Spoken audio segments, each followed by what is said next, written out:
Hey everyone, welcome to the video. So this is going to be my grand plan for the Boston Marathon UK.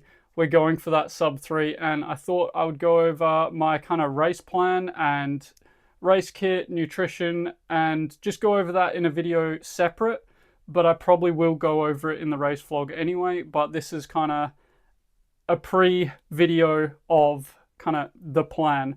So I just want to say a huge shout out to Nick, NRG Runs. He's actually the reason I started my YouTube channel. He ran this race in, I think it was 2024. He was going for sub-3. So I've been chatting to him. He sent over his splits, the final distance, which was 200 meters further, which is good to know. And yeah, just huge shout out to him. He's actually super close to 1K subs. So go over to his channel, make sure you subscribe, but then come back to this video. Don't just leave me. But yeah, huge thank you to him. He's been battling injury for the past kind of couple of years. So yeah, hopefully he can get on the mend and get back to running pain-free. And if you're watching this video and you've been watching the whole training series, I believe there's a fair few people that I think are watching them, which is nice. It kind of motivates me to continue making them.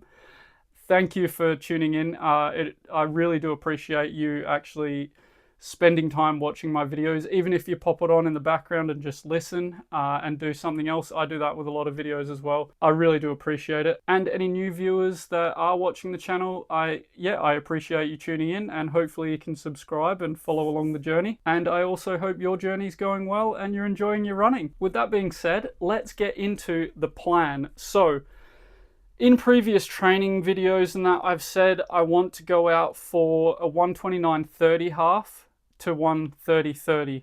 So pretty much bang on 130. But looking at Nick's kind of distance, he ran 42.4 pretty much. I would be worried that I'm cutting it too fine, and if something does happen where I slow towards the end, yeah, it's going to hurt me a lot. So the new plan is between 128.30 and 129. So kind of in that ballpark. That's kind of the pacing that I want for the first half. So it gives us a bit of wiggle room, but I also don't think it's going to be that much of extra cost in that first half either. So I don't think it's going to make too much of a difference, but it may do towards the end. So the plan is to set out at that 4:15 per K, probably for the first 5K. And then I'm going to go to feel and probably cap it at 4:12 for the first half, or 4:10 kind of there. I don't want to run anything faster than 4:10s. So, and I believe the weather is going to be about 14 degrees top at the moment. This is Wednesday before, so it probably will change. But the wind is about 30 kilometers an hour, and it's going to be a top of 14. I think by the time I've finished, it'll only be 11 or 12. So hopefully that temperature doesn't keep going up, and hopefully the wind strength doesn't keep going up.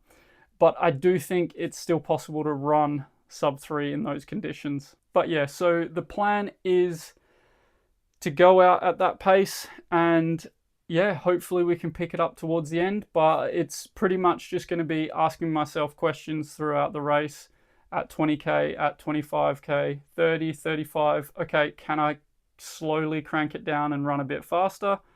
Or let's just hold it and try and ride it out. So that is the plan for the actual pacing of the race, and it's just going to be a lot to feel, and then checking in with my heart rate, making sure the pace isn't too quick. So that is the plan for that. Fueling, I'm going to be doing my own mix in soft flasks. So I've got these ones which are about 300 ml, and these ones which are 250. I've got 2 of each, so I will be taking 2. I don't know if I'm going to take the bigger ones, because when I put 300 mils in, it's a little bit easier on the stomach because it's diluted a bit more, but it doesn't fit into the pockets that well, and it's kind of annoying. So I might just go a little bit stronger, but a little bit smaller pack. So yeah, I'm going to see either or. It's going to be about 60 to 70 grams of carbs in each of those. So about 140 across the 2 soft flasks, and then I will be taking, if I can find them, 2 SIS beta gels as well, which I'm going to probably, so the plan is to fuel between 15 and 20 minutes, small sips on the soft flask, take about a third of that, and then between 35 and 40 minutes, and then 55 and 60 minutes, small sips, pretty much every hour taking a full one of them. And then after that, between an hour and 5 minutes and an hour and 10, I'm going to take this. So that's kind of topping up there. And then I'll be going back to the soft flasks between an hour and 15, an hour and 20, and so on. And then the last gel I'll probably take about 2 hours and 10 or 2 hours 15. And then if there is anything left in the soft flasks, I'll continue sipping as I need. But I think that should be enough. So it will be pretty much 140 plus 80, 220 carbs, if I'm getting that right. You'll let me know in the comments, I'm sure. And that'll be, yeah, for hopefully 2 hours and 52 minutes. No, 2 hours 59, 2 hours 58. Even if it's 3:03 and I feel like I've run a good race and paced it well for that day, then I'll take it. But the goal is still sub-3. In terms of race kit, I will be wearing my Adidas half tights, 2 pockets in, or 1 pocket on either thigh, and yeah, soft flasks sit in there, don't move, which is really nice. And then I'll either put the gels in with the soft flasks, or I've got the zip pocket at the back. Yeah, they're really good. I'll wear underwear under them because they do have the front lined kind of gusset, but I don't think that's enough to avoid chafing in the full marathon. So yeah, underwear under those. I will be wearing one of my Truan tanks. I don't know which one, but yeah, they're good. I'm used to them, so I'll make sure I've got nipple tape underneath anyway, just to avoid any blood showing through the white tanks. And the shoe of choice, I think I'm pretty committed to the Cielo X1 2.0. I think I'm going for the comfort over the distance than the poppy feel. I might wish that I had more pop towards the end, but then also I could wish that I had more comfort if I went for the Adios Pros or the Pumas. So I think best of both worlds, and it'll be a bit random having a PB and a Hoka, but hey, I'm going for it, and yeah, hopefully it is a PB. But yeah, these shoes are honestly great. I was questioning it the other day, but I'm just going to go with it. I've done some long runs in them. They feel amazing. Once I got past the stability on the inside, kind of my foot rolling in a little bit more on the first run, kind of put some tension on my calf on the inside of my Achilles.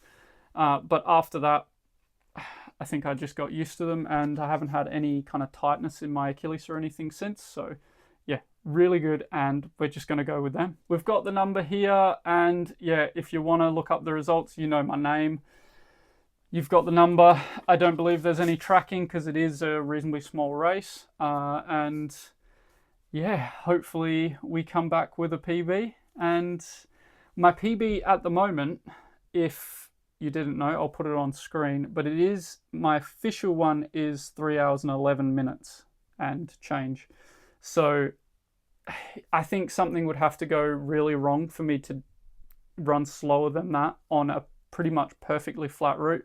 In Nick's Strava, it says 3 meters of elevation gain over the 42.4. So yeah, I think something would go really wrong if I run over 3 hours and 11. But at the end of the day, just finishing is an achievement. I ran Malaga in one of my slowest marathons, and it just felt like I was the proudest of that one. So yeah, I'm looking forward to it. Just to mention, I will be wearing the Coros heart rate strap as well, which I do wear for all my workouts and runs that I just want to keep an eye on heart rate as well. I find it's a little bit more stable than the wrist-based, and I don't like a chest strap. I've tried to wear them before. They slide down on me, and yeah, I find this one is pretty accurate to feel, and the graph holds pretty stable, Whereas when I use the wrist-based one, sometimes if I'm going out for a plod, it shifts all over the place, and sometimes it might start at 130 when I know I'm really low, 100. So yeah, Coros heart rate strap, definitely worth a pickup if you are looking for a heart rate strap. But yeah, that's, I think, everything I wanted to mention in this video. And I will go over everything in the race day vlog and kind of the lead up to the race as well. But I just wanted to do a separate video just to chat to everyone and let you know. And if you're still watching, I really do appreciate it. And if you're new, hit the subscribe button, follow the journey. We can go on this journey together. I love to hear about your training, how it's going, your races that you've been running, or what's coming up, what you're training for. Just let us know in the comments. Love to have a chat down there.